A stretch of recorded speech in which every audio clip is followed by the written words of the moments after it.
Hello, friends. Matt here. And recently, I was back playing in the Tampa, Florida area. If you've watched my channel before, you know I played several courses around that area and recorded a decent amount. Showman's was a good video, might have put out last year. Filmed at Cypress Point a little bit and some of the other ones in that general area. But one course I had not played was the course of the legendary champ himself, Mr. Ken Climo, and that is up in Clearwater, Cliff Stevens Park. Uh, I had not been in that area quite as much and wanted to finally try it. And I thought that the perfect way to encapsulate the champs course, also home to guys like Charlie Goodpasture, Calvin Heimberg, many others, um, would be to play with his brand new disc that he just put out, produced by Discraft, which is what I would do with my budget if I had one. I don't have a budget for this channel. It is a non-monetized channel, so I thought the next best thing would be throw it with some of his classic molds from Innova, which I did have, luckily. So we went with the Wraith, Firebird, T-Bird, Rock, and would have been AVR, but I didn't have one. So I just used my regular putter, the Atom. It flies kind of like an AVR, nice straight neutral putter, and see how we could do at the legendary Cliff Stevens Park. I will say I played the green basket layout, which is like the original layout, with a kind of a mix of the long and short holes. I didn't have anyone guiding me per se, and there's some spots that are a little bit tricky to tell. It was also really busy, so there's some places I felt like I could possibly hit a pedestrian or some people fishing different things from the long pad. So I went with the short and kind of mixed it up a little bit. And I actually got to play with some locals for the last several holes, so that was kind of cool as well. I'll drop in some tidbits about the course, but wanted to kind of see how maybe the champ would attack it with his old school disc. I do bag T-Birds and bagged Firebirds for a long time, so I was not unfamiliar with these. Haven't thrown a Wraith much in recent years, and I bagged Rocks for years, but I haven't thrown one in a while either. So it was a little bit of a learning curve getting the disc back into shape, but a lot of fun. So let's check it out. Starting on hole one, we got about a 320-foot carry with water long right, and I just about found it here. Charlie Goodpasture told me from the long golds. This one's 1,112 feet to commemorate Mr. Climo's championships, but we're not playing that one today. Over to hole two, taking a T-Bird out through that gap, and it's whipping up really nicely. Like the way that one's shaped up, but left myself a little bit of work to do, and first real putt of the day, and I missed it by about 2 inches. Always stinks to get that close and still be so far, but still decent shot. Over to hole three, one of the locals actually told me there used to be a huge tree there that made this one a little bit harder, but just throw my putter right up under the basket and tap that one in. Hole four, keeping the Wraith nice and low.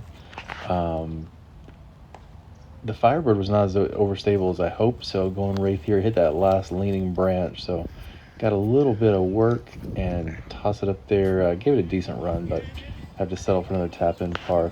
This one was kind of funny because that's a terrible throw, but if you know where that basket is, it skips up kind of okay. I'm on the edge of the circle on the leaning bluff there, but was able to make that putt. Going back to that DX rock here and square up this little squatty palmetto tree, middle of the fairway. So pitching up right into the basket, no problem there, but would have liked to birdie that one. Got a headwind that was really in my face on this one, and some people walking. I wanted to take the wide hyzer right over the path, but see there's people there, and left myself with a little bit of work to do. With that headwind, I decided to go with a rock and a hyzer to make it really easy to give it a run, and I did, but I'll have to settle for another par. On this one, I'm actually throwing an upside down thumber.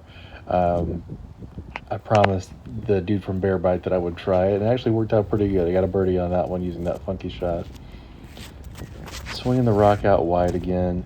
I kind of forgot how much I liked throwing a DX rock. They really do glide well, and was able to put that one right under the basket for a really easy birdie here. I'll let it tap in for the honors. This might have been one of my favorite shots so far today, out over the water. Nice and wide with the T-Bird. Got some good skip and put it circle's edge right side. This side of the course, from 10 onwards, is really beautiful. Another putt that I should have made, and the wind was really getting up and it kind of got in my head. Probably the locals were more used to it than I was. I'm going to let this one play longer because the shot's not that interesting. But Calvin Heimberg over here, if you can see on the far right, he is throwing right there. So he's actually probably more interesting than I am throwing my little uh, way overcooked Firebird that went about 80 long of that basket. But I think he was playing with maybe Bradley Williams as well.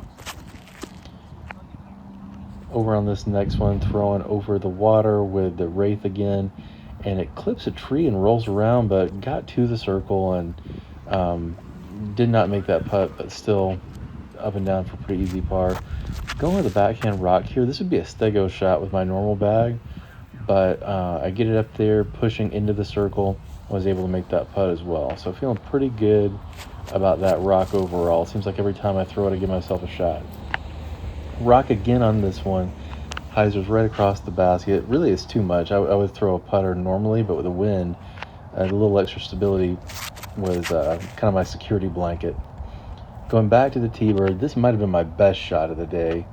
Watching it skip up there, looking really nice under those tree limbs. And it's a little bit of a scary putt with the water right behind, but probably my best putt of the day.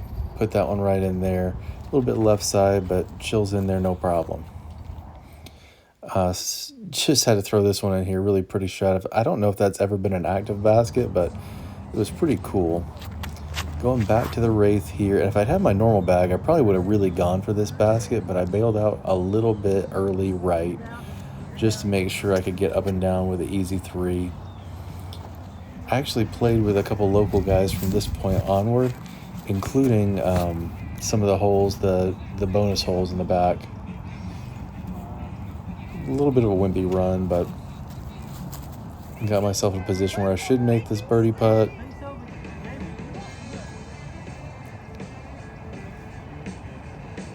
And there's some of the dudes I was playing with for the rest of this round. Did make the putt.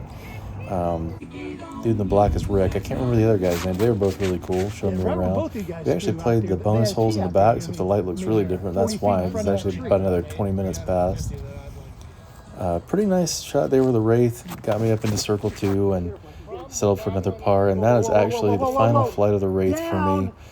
Gave it too much hyzer on this one with the tailwind, and it ended up in the pond there. And since it's mainly black, I didn't see it. So I don't know if you could tell, but that course was slam busy. And I don't know if it was just because of the fact that it's a super played course in a pretty high demand disc golf area, or that there was a tournament coming up that was the champ's relaunch party for all of his discs coming out and everything, his announcement with Discraft, where he shot a 1029 rated round just a few days later. And a lot of people might have been practicing. So that was very cool to play the course in great shape before that event happened. And I hope you guys enjoyed seeing it. I know I enjoyed playing it. Also, I didn't. They have a little loop of extra holes in the back that are not a part of the regular layout. I didn't film those because there are a lot of really tight shots that didn't frame up very well. But if you do go to play there casually, after hole 16, you make a kind of trip back in the woods, and there's, I think, 5 or 6 holes back in a little loop in the woods there that were very cool, fun to play, little bendy wooded shots, not in all at all in character with the rest of the course. And if I hadn't been playing with one of the locals, Rick, you see Rick for just a second in the video there, I wouldn't have known about him at all. You don't see a sign or anything, and they were not in UDisc either. There probably was a layout for them in UDisc, but it's not the one that I picked. So thank you guys so much for watching. Thank you for whoever maintains that course, the local club, all the folks that are involved. And thanks to the champ for helping put that place on the map. Mr. Climo, hats off to you.